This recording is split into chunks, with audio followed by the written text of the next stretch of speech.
نحمده ونصلي ونسلم على رسوله الكريم أما بعد فأعوذ بالله من الشيطان الرجيم بسم الله الرحمن الرحيم اهدنا الصراط المستقيم صدق الله العلي العظيم ألم ترى اے محبوب کیا آپ نے نہ دیکھا إلى الذين يزعمون ان لوگوں کو جو گمان کرتے ہیں انہم آمنوا بے شک وہ ایمان لائے بما انزل الیک اس پر جو آپ کی طرف نازل کیا گیا وما انزل من قبلک اور اس پر ایمان لائے جو آپ سے پہلے نازل کیا گیا.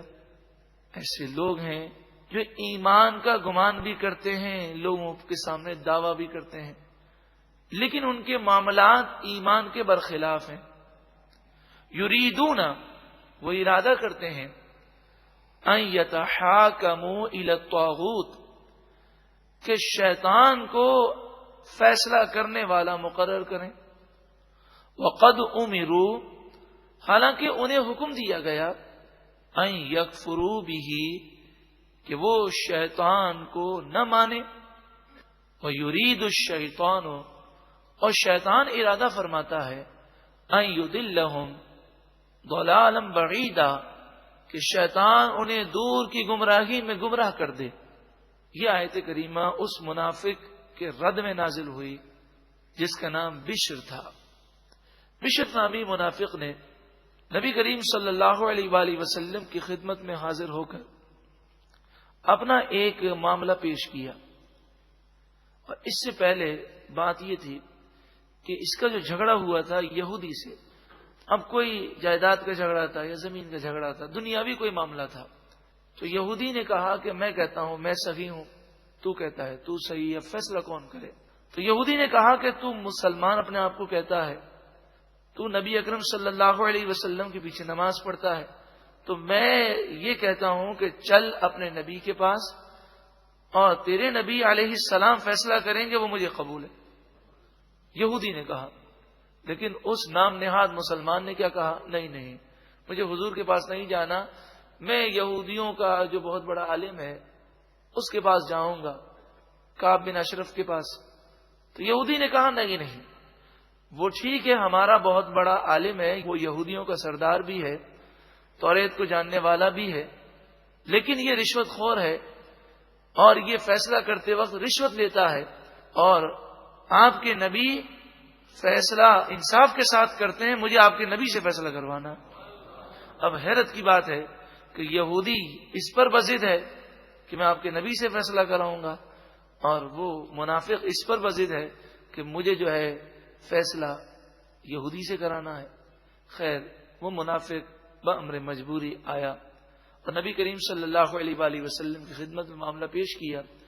تو آپ نے فرمایا اس نام نہاد مسلمان سے کہ تمہاری بات غلط ہے, حق جو بنتا ہے اس چیز پر اس یہودی کا بنتا ہے, اور یہ بات صحیح کہہ رہا ہے. اب باہر نکلے تو یہودی کہنے لگا کہ اب تو سن لیا, میرے حق میں فیصلہ ہو گیا. تو نعوذ باللہ من ذالک اس نام نہاد مسلمان نے کہا, اس منافق نے کہا کہ میں نبی کریم صلی اللہ علیہ وسلم کے فیصلے سے مطمئن نہیں ہوا. نعوذ باللہ من ذالک. اب میری خواہش ہے کہ حضرت عمر رضی اللہ تعالی عنہ فیصلہ کریں گے. اس یہودی نے کئی مرتبہ کہا کہ بڑی عجیب بات ہے, تمہارے نبی نے فیصلہ کر دیا, اب تم فیصلے کو نہیں مانتے. خیر حضرت عمر رضی اللہ تعالی عنہ کے پاس گئے. وہ منافق یہ سوچ رہا تھا کہ حضرت عمر اسلام کے لیے بڑے جلالی ہیں اور دشمنان اسلام پر آپ کی بڑی شدت ہے. تو جب آپ دیکھیں گے کہ ایک یہودی اور مسلمان کا جھگڑا ہے تو جذبات میں آ کر ہو سکتا ہے شاید میرے حق میں فیصلہ کر دیں.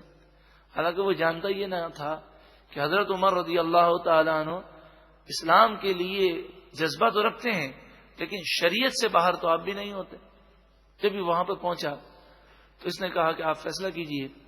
حضرت عمر رضی اللہ تعالیٰ عنہ ابھی اسی بات سن ہی رہے تھے کہ یہودی بیچ میں بول پڑا, اور یہودی نے کہا کہ میں آپ کے سامنے وضاحت کر دوں کہ ہم نبی اکرم صلی اللہ علیہ وسلم کی خدمت میں حاضر ہوئے تھے, انہوں نے میرے لیے فیصلہ کر دیا ہے. تو حضرت عمر نے فرمایا پھر میرے پاس کیوں آئے ہیں؟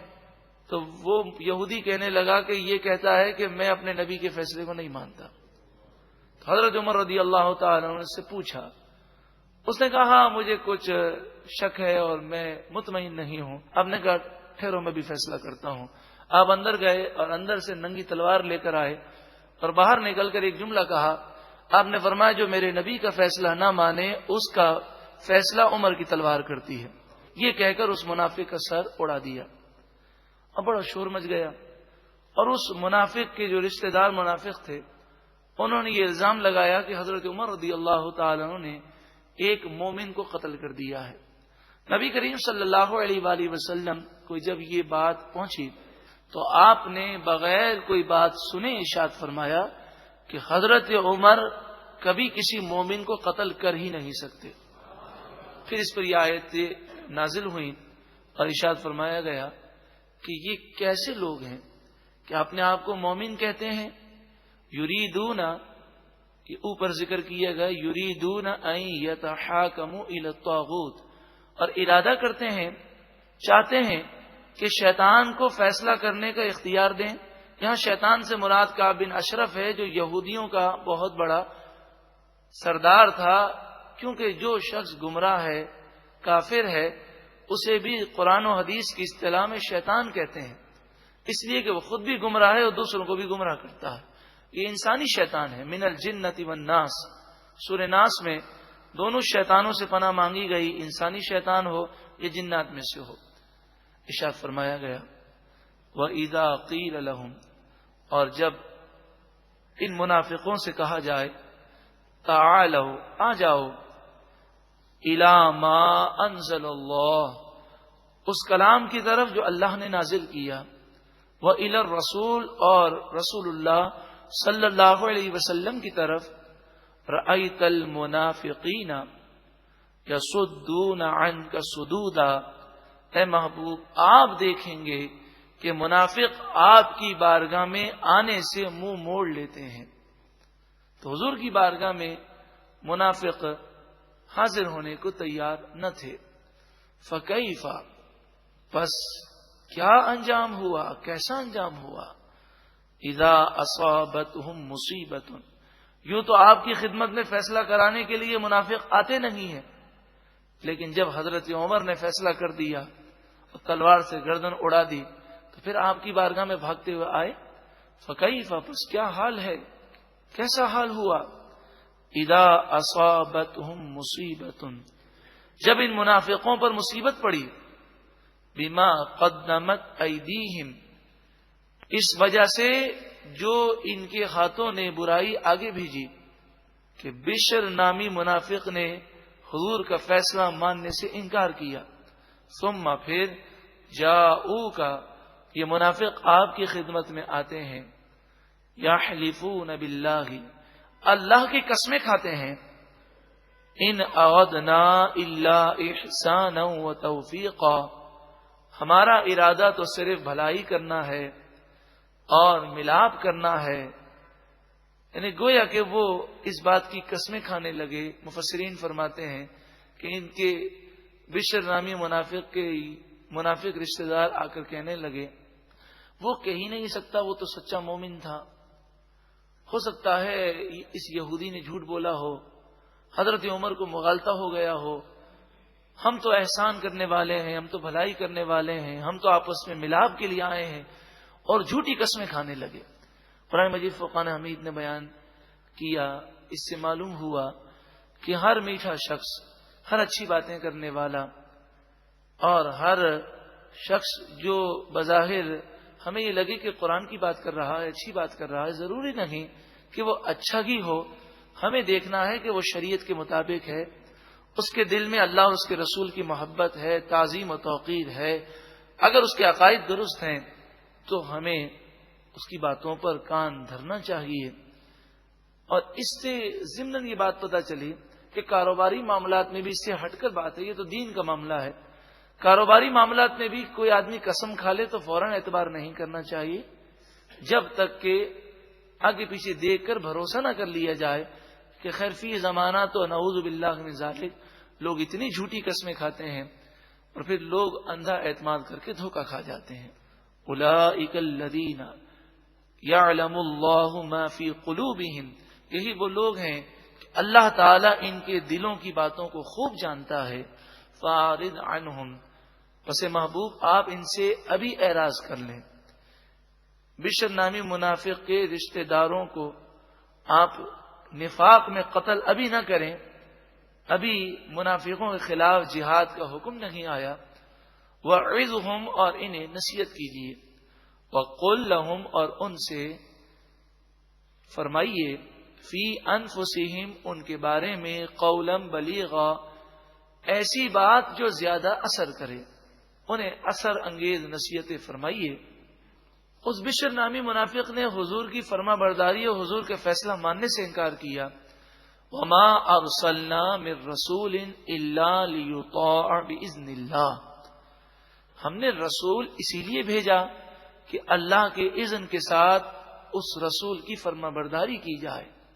جو رسول اللہ کی فرما برداری نہ کرے یا آپ کے فیصلے کو ٹھکرا دے تو وہ تو دنیا میں بھی تباہ ہے، آخرت میں بھی تباہ ہے. اور یہ بات یاد رکھیں کہ حضور اقدس صلی اللہ علیہ وآلہ وسلم کے فیصلے کو یہ کہہ کر انکار کر دینا کہ میں حضور کے فیصلے کو نہیں مانتا، یہ کفر ہے. اسی طرح حضور کی سنت کریمہ کا مذاق اڑانا، توہین کرنا، اسے حقیر سمجھنا بھی کفر ہے.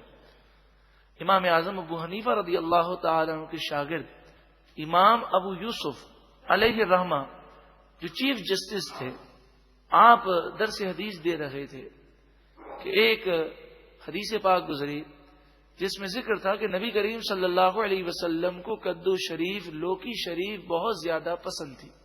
تو ایک شاگرد نے سامنے بیٹھا ہوا تھا، وہ سن رہا تھا، اس کے منہ سے بے اختیار یہ جملہ نکل گیا، مجھے تو اچھی نہیں لگتی، نعوذ باللہ من ذالک. تو حضرت امام ابو یوسف نے تلوار نکالی، اس کی گردن پہ رکھ دی. کیونکہ آپ قاضی القضاء تھے، یعنی آپ کو پوری اسلامی مملکت میں فیصلہ کرنے کا اختیار خلیفہ وقت نے دیا تھا. تو آپ چیف جسٹس تھے، جو فیصلہ کرنا چاہیں کر سکتے تھے، حکم کو نافذ کر سکتے تھے. آپ نے تلوار رکھی اور آپ نے جو کچھ فرمایا گویا کہ آپ نے ارشاد فرمایا کہ کدو شریف، لوکی شریف کا پسند ہونا ناپسند ہونا الگ چیز ہے، لیکن جب حضور کی پسند میں نے بیان کی تو تم نے حضور کی پسند پر اپنی پسند کو ترجیح کیوں دی؟ یہ تو توہین ہے اور یہ کفر ہے.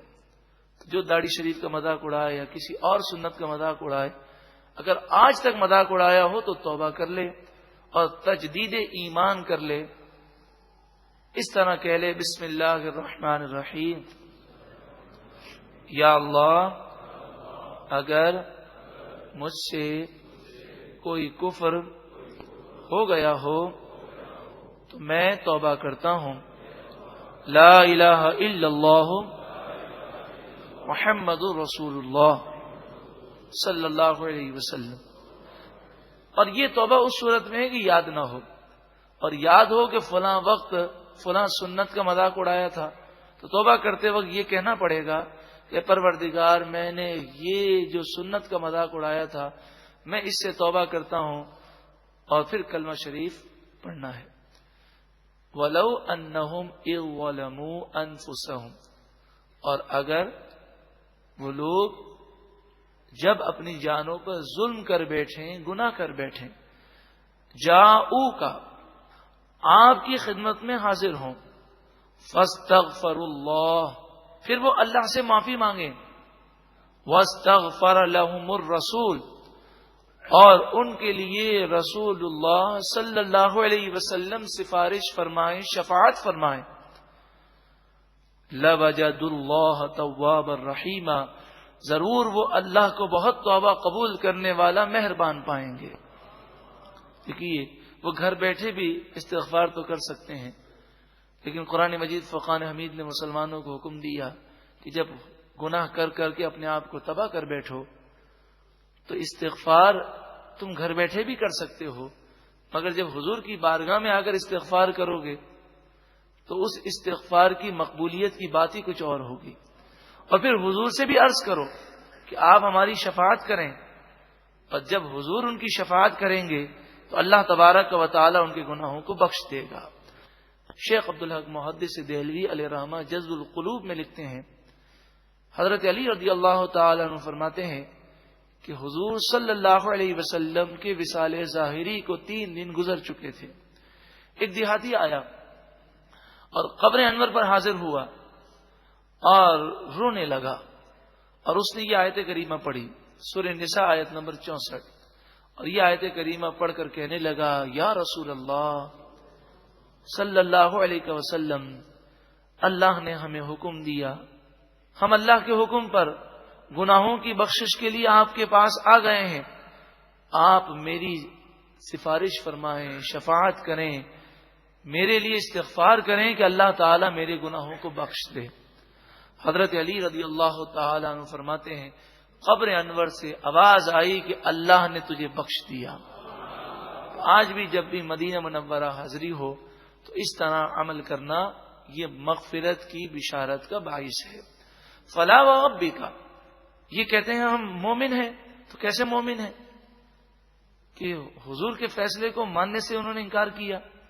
فلا و ربک لا یؤمنون حتی یحکموک فیما شجر بینہم، اے محبوب آپ کے رب کی قسم، وہ ہرگز مومن نہیں ہو سکتے جب تک کہ اپنے جھگڑوں میں آپ کو فیصلہ کرنے والا تسلیم نہ کریں۔ ثم پھر لا یجدوا فی انفسہم حرجا مما قضیت، پھر جو آپ فیصلہ فرما دیں اس فیصلے میں ذرہ برابر بھی کوئی کجی اپنے دل میں محسوس نہ کریں، دل میں ملال محسوس نہ کریں۔ وَيُسَلِّمُوا تَسْلِيمًا، اور آپ کے کیے ہوئے فیصلے کو دل و جان سے تسلیم کر لیں، یہ ایمان کا تقاضا ہے۔ آئیے ہم اپنا محاسبہ کریں، قرآن مجید فقان حمید سے ہم کتنے دور ہو گئے کہ آج کئی حضور صلی اللہ علیہ وسلم کے فرمان معلوم ہے کہ حضور نے یہ کرنے کا حکم دیا، اس سے منع کیا، کیا ہم دل و جان سے اس چیز کو تسلیم کرتے ہیں؟ اگر کرتے ہوتے تو نافرمانی نہ کرتے۔ اللہ تعالی ہمیں قرآن کے نور سے منور فرما دے۔ وَلَوْ أَنَّا كَتَبْنَا عَلَيْهِمْ، بعض لوگوں نے کہا کہ بنی اسرائیل بڑے ضدی لوگ تھے، انہیں اللہ تعالی نے حکم دیا، ان کے نبی نے حکم دیا، انہوں نے نہ مانا، اگر ایسے حکم ہمیں دیے جاتے تو ہم مانتے۔ تو قرآن مجید فقان حمید نے جو کچھ فرمایا اس کا مفہوم و خلاصہ مفسرین نے یہ بیان کیا کہ بڑے بڑے دعوے نہیں کرنے چاہیے، بس اللہ تعالیٰ آزمائش اور امتحان سے محفوظ فرمائے، اور امتحان آئے تو اللہ سے یہ دعا کریں اللہ تعالیٰ کامیابی عطا فرمائے۔ وَلَوْ أَنَّا كَتَبْنَا عَلَيْهِمْ، ان لوگوں پر اگر ہم فرض کر دیتے أَنِ اقْتُلُوا أَنفُسَكُمْ، کہ وہ اپنی جان کو قتل کریں، جیسے بنی اسرائیل کو حکم ہوا کہ گناہ کر لیا انہوں نے تو اب توبہ کے لیے حکم ہوا کہ وہ قتل کے لیے پیش ہو جائیں۔